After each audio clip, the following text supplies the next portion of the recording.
Alrighty, my lovely friends, I have shown you how to make gluten-free keto brownies, and today I am going to show you how to make gluten-free keto blondies. Now, for those of you who don't know the difference between a brownie and a brownie is made with cocoa and white sugar, or in our case when we made it, it was granulated monk fruit sweetener. And a blondie has no cocoa and is made specifically with brown sugar and vanilla. And those are the two key ingredients that gives it its wonderful flavor.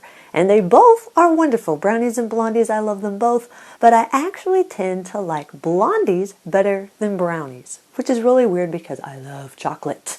But I love that brown sugar, or in our case, brown swerve taste in the blondies. They are so good.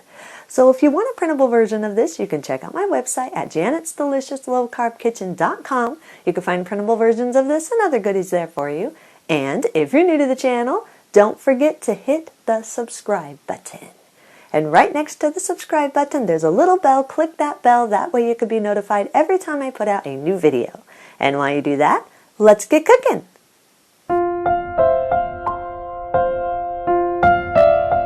Preheat your oven to 350 degrees.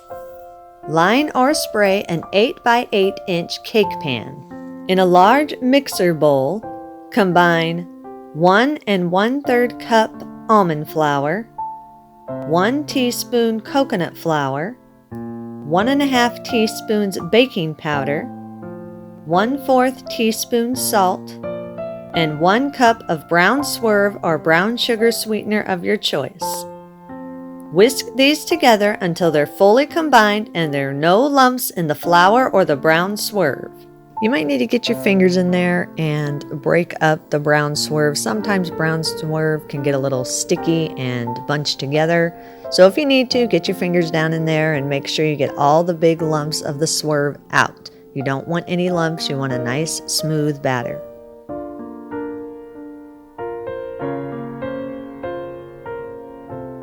Add a 1/2 cup of softened butter. Make sure it's just softened, not melted. Beat on low for about 10 seconds or just until the dry ingredients are moist. Then increase the speed to medium and beat on medium for about 30 seconds or until everything is fully combined.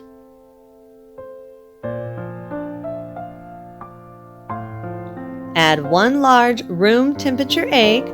Make sure it is room temperature so you can have a nice creamy batter. And 1 1/2 teaspoons of vanilla extract. Beat on low again for 10 seconds or just until you start getting everything combined together. Then increase the speed to medium and beat on medium for another 30 seconds or until everything is fully combined and there's no dry ingredients left in the bowl.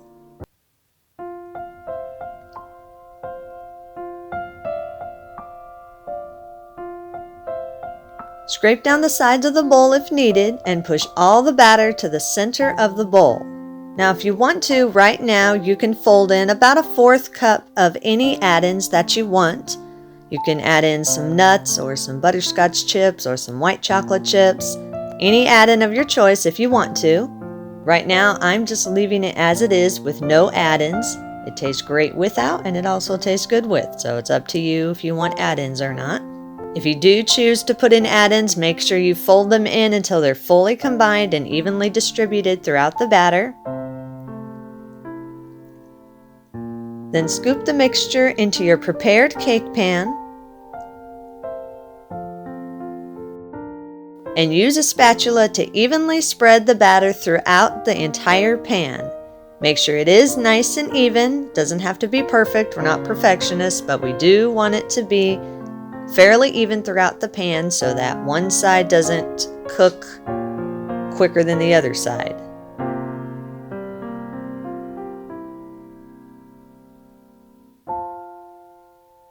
Once the batter has been spread, bake them at 350 for 22 to 25 minutes or until they're just starting to get golden around the edges and a tester comes out clean. Remove them from the oven Now they will be soft. I say this all the time about gluten-free baked goods, and I will continue to say it. Most of the time when you first take them out of the oven, they are going to look like they're undercooked. They're going to be soft, but they are not undercooked. So don't try to cook them until they are completely firm, because you'll end up burning them. And once they cool completely, they'll be a dried, crumbly mess. You want to take them out when they're still soft. They will firm up and continue cooking while they are cooling in the pan. Mine took exactly 22 minutes and it was perfect. But again, everybody's oven is different, so 22 to 25 minutes. As soon as you see it getting golden around the edges and the tester comes out clean, then you're good to go. So they will be soft. Let them cool in the pan for about 30 minutes or until they start firming up a bit. Then use a butter knife and loosen the edges of the cake from the sides of the pan and let it cool for another 30 minutes or until the blondies are completely cooled. Don't try to cut them while they are warm. You run the risk of them crumbling and falling apart. Let them cool completely. Once they've cooled completely, cut them into the desired size that you want. Put them on a plate and eat and enjoy.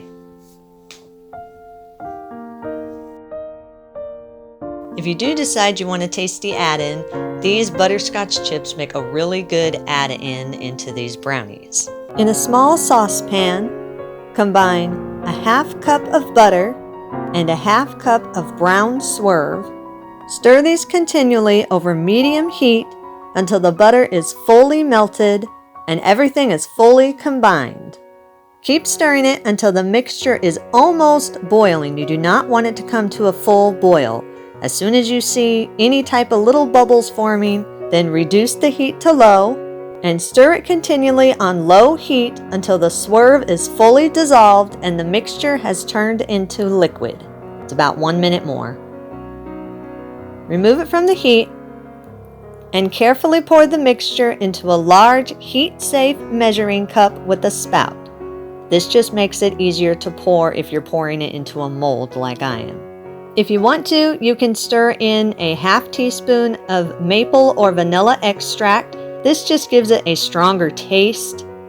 You don't have to put it in. I've made them without it and they still turn out great.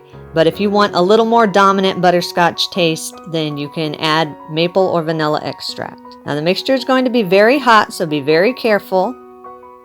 And carefully pour the mixture into baking chip molds.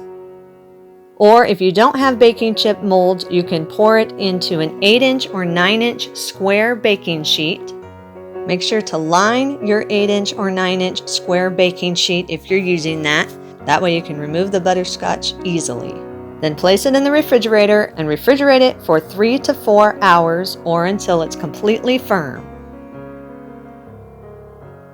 Once the butterscotch is solid, remove it from the chip molds and place it in an airtight container and store it in the freezer until ready to use. If using the baking sheet method, after the butterscotch has become solid, turn the butterscotch sheet onto a sheet of parchment paper or a cutting board, then break or cut the butterscotch sheet into small pieces that are about the size of chocolate chips. Then place them in an airtight container and store them in the freezer until you're ready to use them. I always store any of my baking chips in the freezer because homemade baking chips melt quicker than store-bought baking chips. Homemade baking chips don't have any preservatives or add-ins, and so as soon as you put them in a cookie, as soon as that cookie hits the heat, they're going to melt all over the place. So it's always best to store them in the freezer and let them get a good chill on them before you use them. I usually make the butterscotch chips or my chocolate chips that I've shown you guys how to make. I usually make them the night before, place them in the freezer overnight, and then use them in whatever recipe I want to use them in. So make sure you store them in the freezer. And that's our recipe of the day. I hope you enjoyed it. If you did and you want to see more videos like this, then click that thumbs up like button, click that subscribe button, leave me a comment if you want to. Let me know if there's any recipes that you'd like to learn how to make, and I'll do what I can to get those out there for you.